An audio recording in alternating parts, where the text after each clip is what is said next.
Great. Good afternoon and a happy Friday, everyone.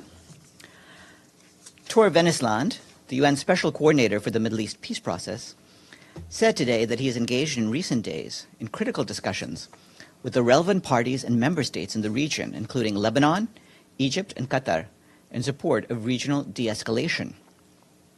He has underscored the urgency of addressing the growing risks of a serious escalation, which poses a substantial threat to regional stability. He and his interlocutors examined the ongoing efforts to mediate and de-escalate the situation and explored ways to prevent a spillover of the conflict. And he reaffirmed the necessity of urgent, coordinated action to prevent further deterioration of the situation. It is crucial that we act decisively and collectively to address the immediate threats and lay the groundwork for a lasting peace, Mr. Venisland said. Turning to the situation in Gaza, the Office for the Coordination of Humanitarian Affairs says that UN agencies warn of a high risk of the further spread of infectious diseases across the Gaza Strip, amid chronic water scarcity and no way to adequately manage waste and sewage. UNRWA, the UN Relief and Works Agency, has reported nearly 40,000 cases of hepatitis A in its shelters and health centers since October. Meanwhile, health partners are preparing for a worst-case scenario of a polio outbreak. The World Health Organization said earlier this week that efforts are ongoing to acquire vaccines. However, as with food and medical supplies, it is not enough just to get the vaccines across the border. WHO called for a ceasefire and, at the very least, clear roads and safe access to allow partners to reach everyone in Gaza with the necessary vaccinations. Meanwhile, OCHA reports ongoing impediments to humanitarian access in Gaza, including continued hostilities, unexploded ordnance, damaged and impassable roads, attacks on aid convoys, a lack of public order and safety, the closure of the Rafah crossing, and restrictions imposed by Israeli authorities on the entry of certain humanitarian supplies. These factors continue to significantly hinder the entry of aid into Gaza and the delivery of aid and basic services to hundreds of thousands of people across the Strip. OCHA says that out of 157 aid missions planned to northern Gaza last month, just 67 were facilitated by the Israeli authorities. The rest were either denied, impeded, or canceled due to security, logistical, or operational reasons. The Deputy Secretary General, Amina Mohammed, is in Abuja today, where she participated in the 2024 African Caucus meeting at the invitation of the Minister of Finance of Nigeria. Minister Wale Edun currently serves as chairperson of the African Caucus Group of the International Monetary Fund and the World Bank. In her remarks to ministers, the Deputy Secretary General highlighted the importance of Africa's voice on reforming the international financial architecture, the catalytic role of intra-African trade, and the call for transformative financing and policy action for sustainable development. While in Abuja, the Deputy Secretary General tomorrow will co-host, with the chair of the caucus, a roundtable with African ministers to deepen the conversation on various aspects of financing for sustainable development and reforms of the international financial architecture. The roundtable will also deal with how their objectives can be better reflected in critical upcoming milestones, including the Summit of the Future in September, the annual meetings of the IMF and the World Bank in October, and COP29 in Azerbaijan. She will return to New York on Sunday. Also from Nigeria, the acting humanitarian coordinator there, Christiane Munduate, who is also the UNICEF representative in the country, said she was saddened by the latest attack in Borno State in the northeast of the country. Ms. Munduate offered condolences and wished those injured a speedy recovery. The attack, which took place on the 31st of July in Kawuri, in the Kandunga locality, southeast of Borno's capital, Maiduguri, is the latest in the span of a month. On June 29th, dozens of people were killed and many others were injured in a series of suicide bomb attacks in Gwoza, also in Borno. The High Commissioner for Human Rights, Volker Turk, will travel to Cameroon from the 5th to the 7th of August.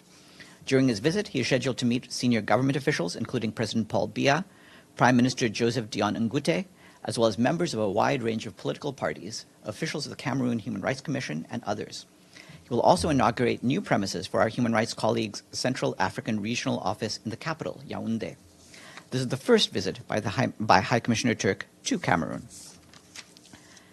In a statement released today, the humanitarian coordinator in Sudan, Clementine Nkweta Salami, stressed that to stop a large-scale famine from taking hold in the country, donors must urgently scale up their financial support while using diplomacy to push for opening humanitarian access. She said the humanitarian community in Sudan has been scaling up the response in recent months, but the needs are immense and there isn't a moment to waste. Now, more than half of Sudan's population, some 25.6 million people, is facing acute hunger.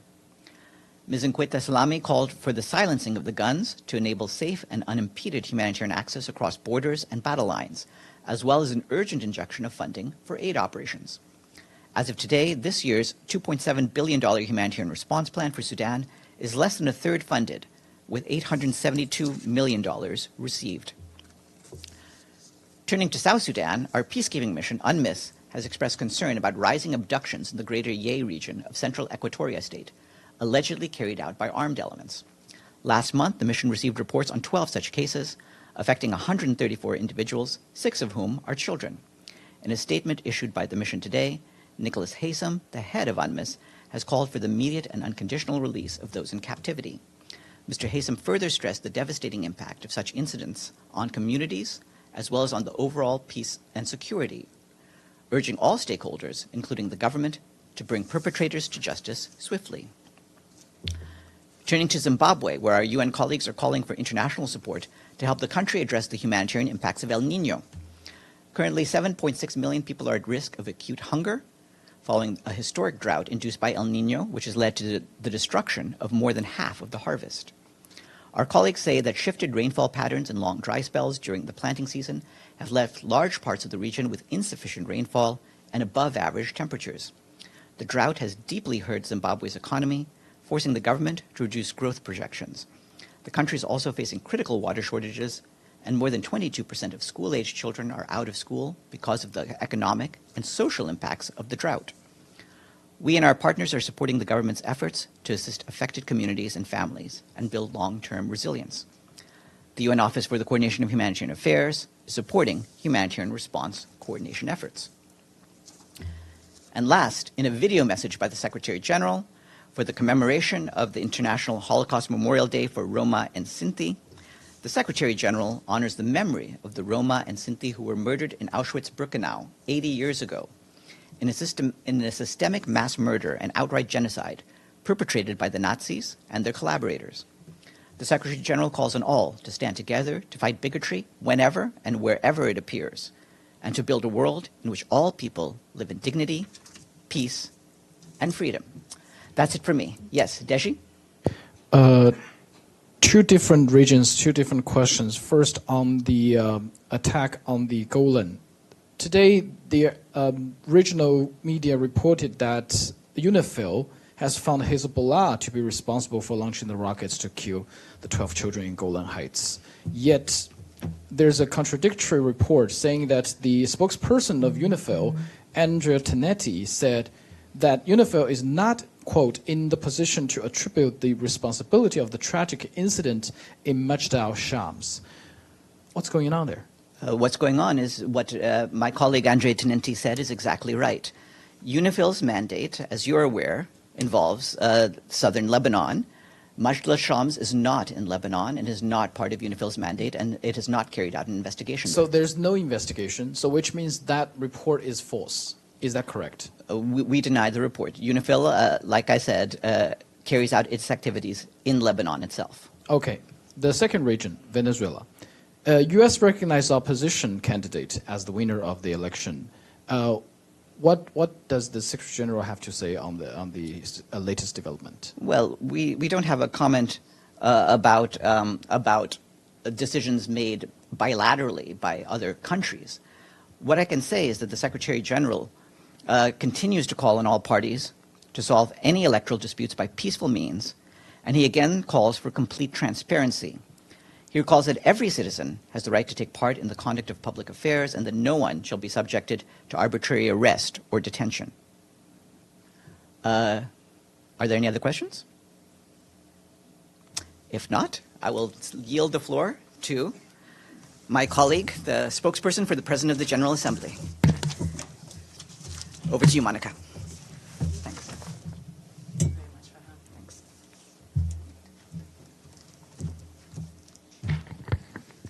Thank you so much, Farhan, and good afternoon, everyone. It's nice to see you again. So, happy Friday.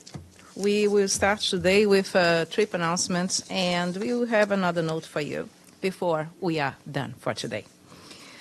The President of the United Nations General Assembly, Mr. Dennis Francis, will undertake official travel to the Republic of Trinidad and Tobago from the 4th to the 7th of August. The PJ will hold separate bilateral meetings with His Excellency Nigel de Freitas, Acting President of Trinidad and Tobago, the country's Prime Minister, His Excellency Dr. the Honorable Keith Rowley, His Excellency Senator Dr. Emery Brown, Minister of Foreign and CARICOM Affairs, among other officials.